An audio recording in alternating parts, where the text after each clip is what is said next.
Before we get into President Trump's comment on Putin, one complication is hanging over the Alaska summit, and that is the International Criminal Court's arrest warrant on Vladimir Putin over alleged war crimes, including the deportation of Ukrainian children, 20,000 of them. While the US is not a member of the ICC, the charge hangs like a shadow over any diplomatic engagement, raising the question of whether such a meeting can meaningfully progress while its counterpart is a wanted man in much of the world.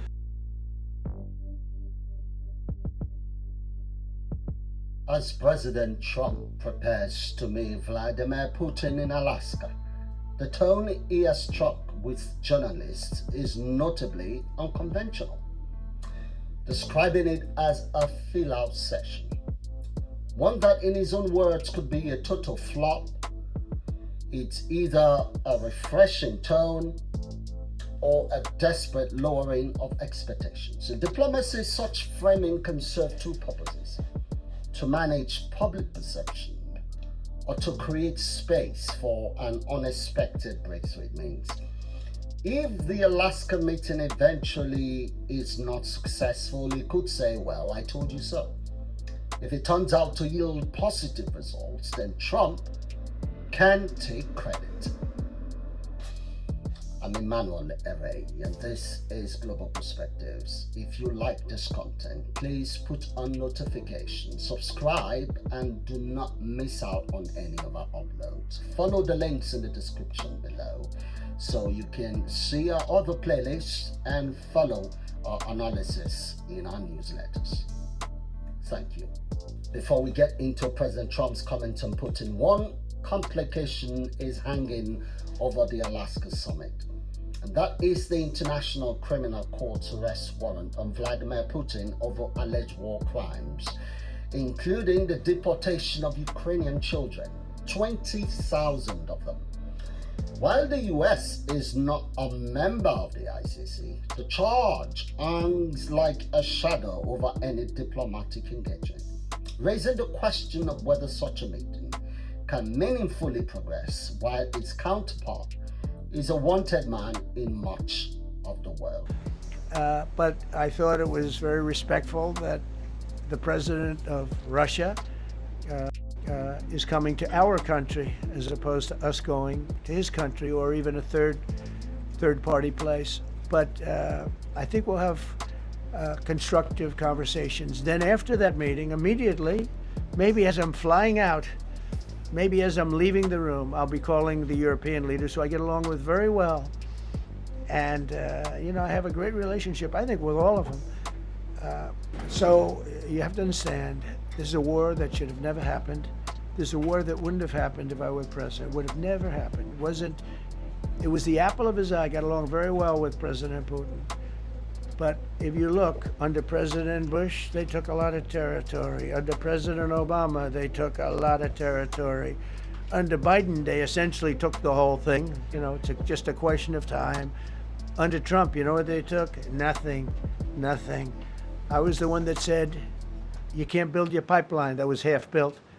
I came in, I stopped the pipeline. It's called Nord Stream 2. Nobody knows that, Nobody ever heard of Nord Stream 2. You might have not even heard. Biggest pipeline in the world. I stopped it. I was not a friend of Russia, but I got along well with Putin. It's always good to get along with other countries if possible, but that doesn't mean you roll over like Biden did. Biden came in and he immediately approved the pipeline. I couldn't believe it. Then they say, Trump wasn't tough on Russia. I wasn't tough. I was the toughest. Putin said, if you're not tough, I would hate like hell to see you visit. I stopped the biggest economic development job, the biggest job that Russia had ever built. I stopped it. It was dead. And this low IQ president came in and he let them build the pipeline and supply oil and gas all over Europe, And President Putin invited me to get involved. He wants to get involved. I believe he wants to get it over with. Now, I've said that a few times, and I've been disappointed because I'd have like a great call with him, and then missiles would be lobbed into Kiev or some other place, and you'd have 60 people laying on a road dying. I said, that's cold. But it's a violent war 5,000 to 7,000 people a week are dying. And you know, there's nobody from here. They're all Russian and Ukrainian people, and some people from the cities, much smaller number, but still, those missiles do damage and they kill a lot of people. But mostly soldiers, and they're young soldiers. Although in the case of Ukraine, they're getting much older. They're drafting 60-year-olds now. It's a terrible thing to witness, and I think I have an obligation. Look, this is Joe Biden's war. This is not my war. I made a deal with NATO a month ago. You covered it very accurately, actually. We don't pay anything anymore. You know, we're not paying anything. They are buying things from us, and NATO is paying us. I got it raised from 2% of GDP to 5%. And they're paying us for everything that we send. We're not paying. But Biden approved $350 billion. Europe has spent $100 billion. The money that's been spent and the death is incredible. It's the worst thing that's happened, by far the worst that's happened since World War II. So I'm going in to speak to Vladimir Putin.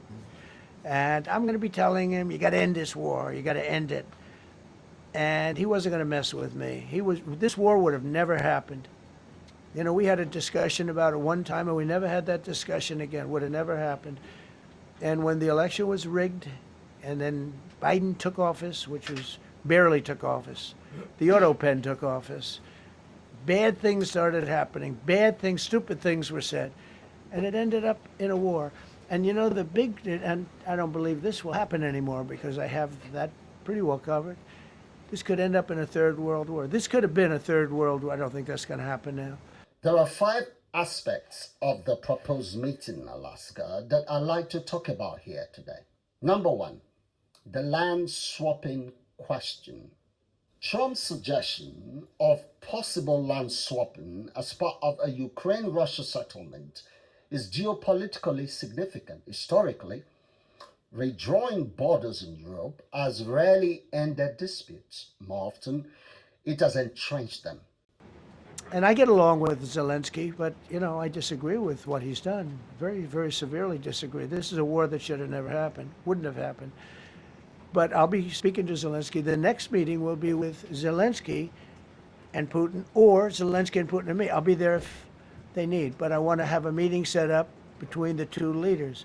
I was a little bothered by the fact that Zelensky was saying, well, I have to get constitutional approval. I mean, he's got approval to go into war and kill everybody, but he needs approval to do a land swap, because there'll be some land swapping going on. I know that through Russia and through conversations with everybody, to the good, for the good of Ukraine.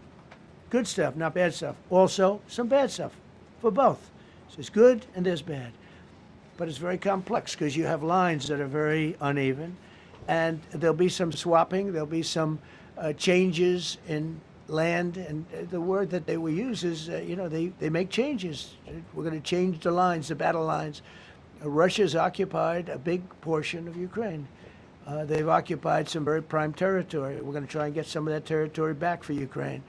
But they've taken some very prime territory. They've taken largely ocean, you know, in real estate we call it oceanfront property. That's always the most valuable property. If you're in a lake, a river, or an ocean, it's always the best property. Well, Ukraine, a lot of people don't know that Ukraine was largely 1,000 miles of ocean. That's gone. Other than one small area, Odessa, it's a small area. There's just a little bit of water left. So I'm going to go and see the parameters. Now, I may leave and say, good luck, and that'll be the end. I may say this is not going to be settled. I mean, there are those that believe that Putin wanted all of Ukraine. I happen to be one of them, by the way. I think if it weren't for me, he would not be even talking to anybody else right now. But I'm going to meet with him. We're going to see what the parameters are. I'm then going to call up President Zelensky and the European leaders right after the meeting, yeah. And I'm going to tell them what kind of a deal. I'm not going to make a deal. It's not up to me to make a deal. I think a deal should be made for both. I think Russia has to get back into building their country. It's a massive country. I think they have 11 time zones, if you can believe it. It's a massive, it's by far, from the standpoint of land, it's by far the largest.